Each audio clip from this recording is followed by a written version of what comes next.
Hi friends, చూడండి fish curry start చేశాను.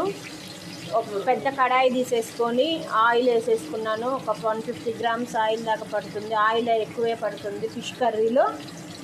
ఆవాలు, జీలకర్ర, మెంతులు వేసేసి ఆనియన్స్ అండ్ కరివేపాకు. ఎక్కువ ఇంగ్రీడియంట్స్ ఏం అవసరం లేదండి, తక్కువ ఇంగ్రీడియంట్స్తోనే special tasty fish curry.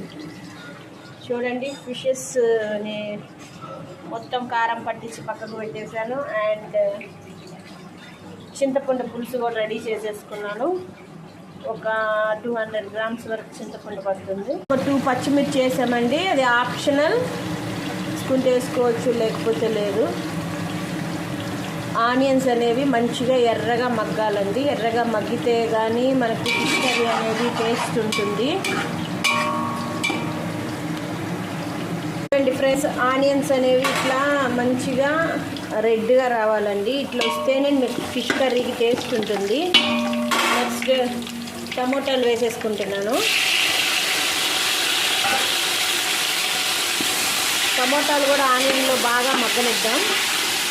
Main ఆనియన్సేనండి fish కర్రీకి టేస్ట్. ఆనియన్స్ అనేవి మంచిగా వేగనివ్వాలి. Andhra fish curry special main ingredient mango అండి. మ్యాంగో వేయాలి. చూడండి టమోటా మగ్గింది. వేగా చింతపండు పులుసు కూడా యాడ్ చేసేసుకోవాలి. చింతపండు పులుసు యాడ్ చేసేసామండి. తగినంత కారం అనేది యాడ్ చేసుకోవాలి. 4 kgs చేస్తున్నామండి ఈరోజు, పెద్ద దబర్లో పెట్టేసి. కారం అనేది వేసానండి. కారం ఆల్రెడీ ముక్కల్లో కూడా ఉంది. కారం చూసుకొని మనకు తగినంత, ఎవరు ఎంత తింటారో తగినంత కారం అనేది యాడ్ చేసుకోవాలి. ఇది కొంచెం మంచిగా మరగనిచ్చాలి.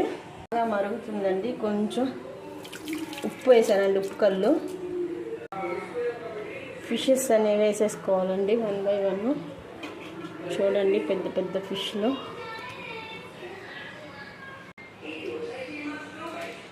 చూడండి ఫిష్లు అన్నీ ఇట్లా 1 by 1 వేసేసుకోవాలి.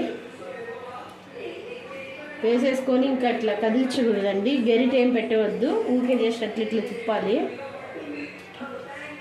అండి పీసెస్ అన్నీ వేసేసాము. బాయిల్ అవుతూ ఉంది. ఫ్రెండ్స్, కర్రీ అనేది బాగా ఉడుకుతూ ఉంది. కొంచెం ఉడికాక, ఫిష్ ఉడికిందని అనుకున్నాక